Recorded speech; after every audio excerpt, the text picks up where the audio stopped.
Assalomu alaykum aziz o'quvchim, mani kanalimga xush kelibsiz. Suratdagi ko'ylakni tikishim uchun menga 3 metr Barbie mato kerak bo'ladi. 52 razmerdagi asos andozani ustiga bir qavat klyonka qo'yib, nusxasini ko'chirib oldim. Andozadan nusxa ko'chirib olganimdan keyin bo'yin o'yindisini chizib oldim. Bo'yin o'yindisini gorizontal 9, vertikal 13 cm qilib o'lchab chizib oldim. Keyin yelkani 5,5 cm dan o'lchab mana shunaqangi to'g'ri chiziqni chizib oldim.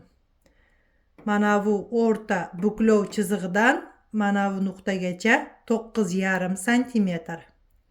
Endi bokovoydagi ko'krak vatochkani yopib, vatochkani hisobini mana bu joyga o'tkazaman. Bokovoydagi ko'krak vatochkani yopib, belga o'tkazib oldim. Undan keyin bel vatochkasini 12 cm qilib ochib oldim. O'rtasidan 6 cm qilib o'lchab bo'lib oldim. Keyin xuddi shu yelka chizig'idan uzun qilib chiziq chizib oldim. Uzunligini 60 cm qildim. Keyin ikki yoniga 8 cm dan chiqib, mana shunaqangi bel bog'ni chizib oldim. Shunday qilib ko'ylakni oldi qismini modellashtirib tayyor qilib oldim. Orqa asos andoza qanday bo'lsa, xuddi shunaqa qilib nusxasini ko'chirib tayyor qilib oldim. 52 razmerdagi asos andozani yengini 2 buklab, uzunligini 25 cm qilib chizib oldim. Undan keyin mana shu buklov chizig'idan 6 cm ni o'lchab kesib oldim. Kesib olganimdan keyin ustiga bir qavat klyonka qo'yib, mana shunaqa qilib yengni modellashtirib oldim. Yengni modellashtirganimda mana shu o'lchamlardan foydalandim. Shunday qilib tikmoqchi bo'lgan ko'ylagimni yengini modellashtirib tayyor qilib oldim. Bu modellashtirib olgan yengimni mana bu chizig'i buklovda bo'ladi. Keyin siz o'zingizga kerak bo'lgan razmerni yengini olasizda, xuddi mana shu usulda mana shu o'lchamlardan foydalanib, xuddi mana shu yengni modellashtirib ko'ylaklarga tiksangiz bo'ladi. Tikmoqchi bo'lgan ko'ylagimni andozasini modellashtirib tayyor qilib oldim. Endi bu andozalarni matoga qo'yib, ko'ylakni bichib olsam bo'ladi. Mana chevarchilik sirlari kitobim va chok haqqi ichida bo'lgan tayyor andozalarim sotuvda Ipodrom bozorida bor. Qizlar, har doim esinglarda bo'lsin, Barbie mato bilan ishlagan vaqtingizda birinchi bo'lib qiladigan ishingiz bu matoga yaxshilab dazmol bosish, parli dazmolda. Sababi bu mato dazmol bosganda 5-10 cm gacha kichrayib ketishi mumkin. Shuning uchun bichishdan oldin yaxshilab dazmol bosasiz, undan keyin andozalarni qo'yib, kiyimni bichib olsangiz bo'ladi.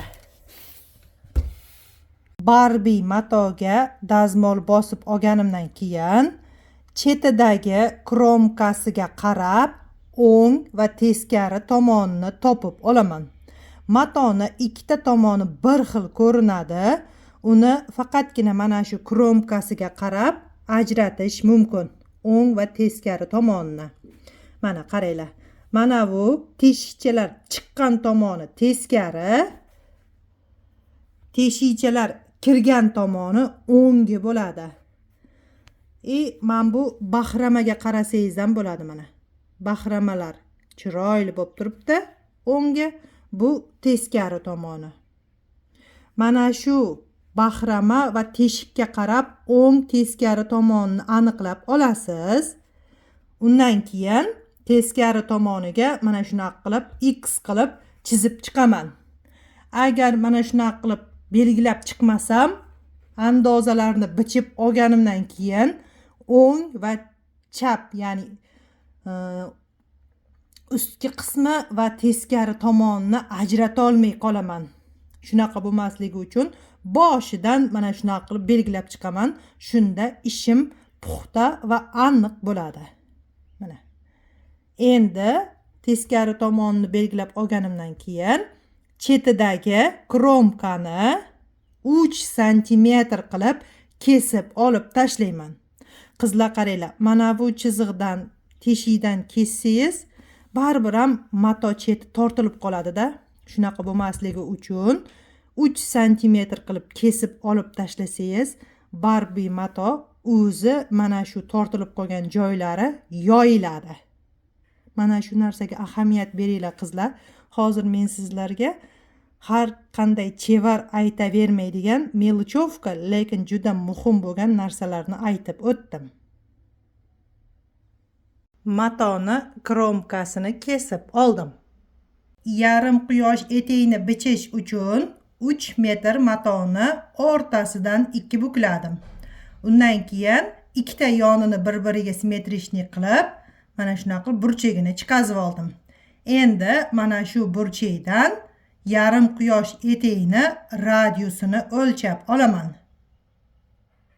Mana chevarchilik sirlari kitobim ichida 139-betda yarim quyosh, ikkita quyoshni belini radiuslarini o'lchab, razmer bo'yicha qancha chiqishini yozib qo'yganman. Mana. Hozir men yarim quyosh etegini bichyapman. Uning uchun 3 metr mato ketadi. Quyoshda 6 metr, ikkita quyoshda 12 metr mato ketadi. Shunday qilib, hozirgi tikayotgan ko'ylagimni razmeri 52-razmer. Bel aylanasi 88 bo'ladi. Uni 3,5 ga bo'lsa 25, chok haqqini qo'shsa 26. Demak, etegini belini radiusi 26 santimetr bo'lishi kerak. Shunday qilib, mana. Endi xuddi mana shu o'lcham bo'yicha etegini belini chizaman. Mana qizlar, burchakdan etegini beligacha 26 santimetrni o'lchab oldimda, beldan etegini pastigacha 80 santimetrni o'lchab chizib oldim. Endi buni kesib olaman. Yarim quyosh etegini bichib oldim. Ko'rib turganingizdek, yarim quyosh etegini stolni ustiga yoysam, mana shunaqangi ko'rinishda bo'ladi. Endi gavda va yengni bichib olaman. Ko'ylakni bichib oldim. Endi tikishni boshlayman. Ko'ylakni oldidagi tilchalariga mato yetmaganligi uchun uloq tushirdim. Mana. Keyin orqaga zamokni o'rniga 1,5 santimetrli frizelinni dazmolda yopishtirib oldim. Bel vatochkalarini simmetrishni qilib chizib oldim. Endi mana bu tilchani tikaman. Qaranglar qizlar. Mana shu bog'ich tariqasida ishlatiladigan tilchalarni mana bu joylarini 1 santimetrdan qilib kesib oldim. Endi tikaman. Beldagi belbog'ni mashinada tikib oldim.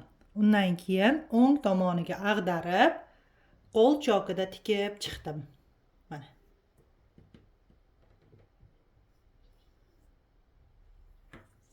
Endi bunga dazmol bosib olaman. Ko'ylakni oldini tikib tayyor qilib olganimdan keyin oldi va orqani yelkalarini bir-biriga qo'shib tikib oldim. Orqani bel vatochkasini tikib dazmol bosib oldim. Endi bokovoyni tiksam bo'ladi. Ko'ylakni bokovoylarini tikib, overlock qilib dazmol bosib olganimdan keyin bo'yin aylanasini mashinani chokini 5 ga qo'yib tikib oldim. Endi mana shu bo'yin aylanasiga kasabekani tikib olaman. Kasabekani birinchi qo'l chokida tikib oldim. Undan keyin o'ng tomonidan mashinani ustiga qo'yib, chetidan mana mashinada tikib chiqdim.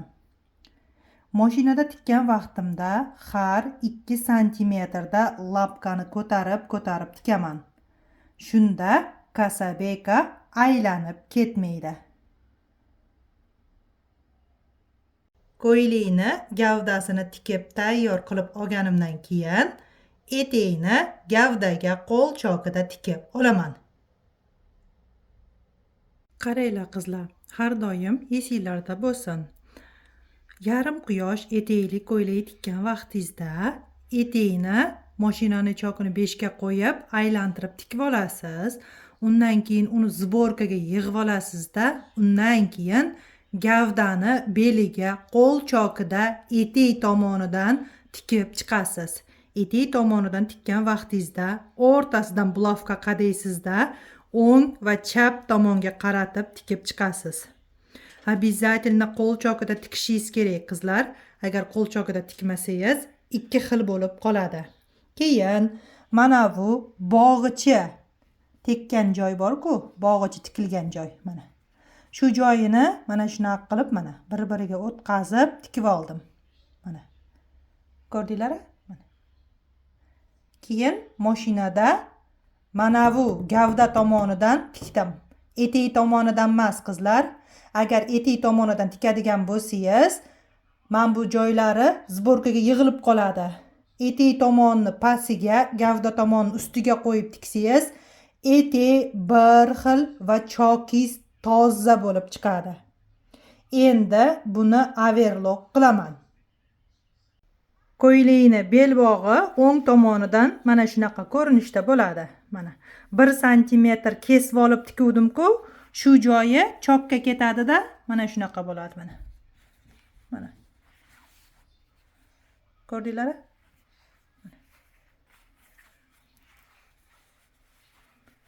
Mana. Qizlar, men sizlarga har doim aytaman va aytishdan charchamayman. Ko'ylakni orqasiga xibishniy pataynoy zamok tikasiz. Agar yoniga tikadigan bo'lsangiz, sholkovoy pataynoy zamok tikasiz. Mana shu narsaga juda katta ahamiyat beringlar qizlar. Mana xibishniy pataynoy zamok mustahkam va uzun bo'ladi. Shuning uchun uni har doim ko'ylakni orqasiga tikishadi. Keyin zamokni ostiga обязательно 1-1,5 santimetr filizilin yoki dublerin yopishtirib oling. Shunda zamok valna bo'lmasdan to'g'ri bo'ladi tikilgan vaqtida. Keyin zamokni qo'l chokida tikib olib, undan keyin mashina bilan tiksangiz, bitta tikkan vaqtingizda уже o'xshab chiqadi. Agar sразу mashina bilan tikadigan bo'lsangiz, zamokdagi mana bunaqangi belidagi, pastidagi choklar bir-biriga simmetrичный bo'lmasligi mumkin. Shunaqa bo'lmasligi uchun qo'l chokida tikib olib, undan keyin tiksangiz, bittada o'xshab chiqadi qizlar. Xibishniy pataynoy zamokni mashinani yarim lapkasida tikib, dazmol bosib, tayyor qilib oldim. Mana. Mana bu va mana bu joydagi choklar bir-biriga simmetrичный tushgan. Mana.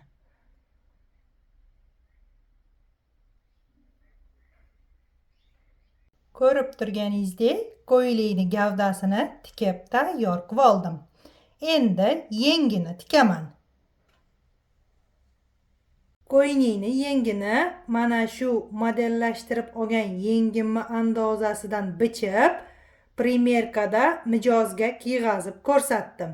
Bu yeng mijozga yoqmadi. Shuning uchun oddiygina yeng qilib bichtirdi. Endi ko'ynakni yengini oddiy yeng qilib tikaman. Yengni bokovoyni tikib, overlock qilib dazmol bosib olganimdan keyin bilagini pastelniy shov qilib tikib oldim va dazmol bosib oldim. Undan keyin yengni akatini mashinani chokini 5 ga qo'yib, mana shunaqa qilib tikib oldim. Uni pasadkaga yig'ib oldim. Endi buni bemalol gavdaga tiksam bo'ladi. Yengni gavdaga qo'l chokida simmetrичный qilib tikib olaman. Yengni akatini qo'l chokida mana shunaqa qilib pasadkaga yig'ib tikib oldim. Qo'l chokda tikib o'tgan vaqtimda mana bu tomonidan tikaman.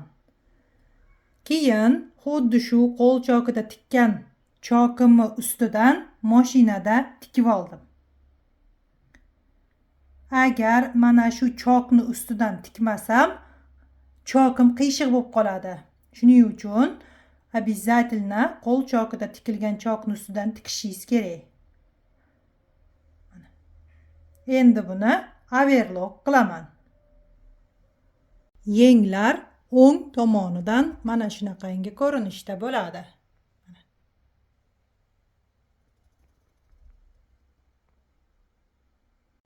Shunday qilib ko'ylakni tikib bo'ldim. Darsim foydali bo'lgan bo'lsa, like bosib, kommentariy yozib ketinglar.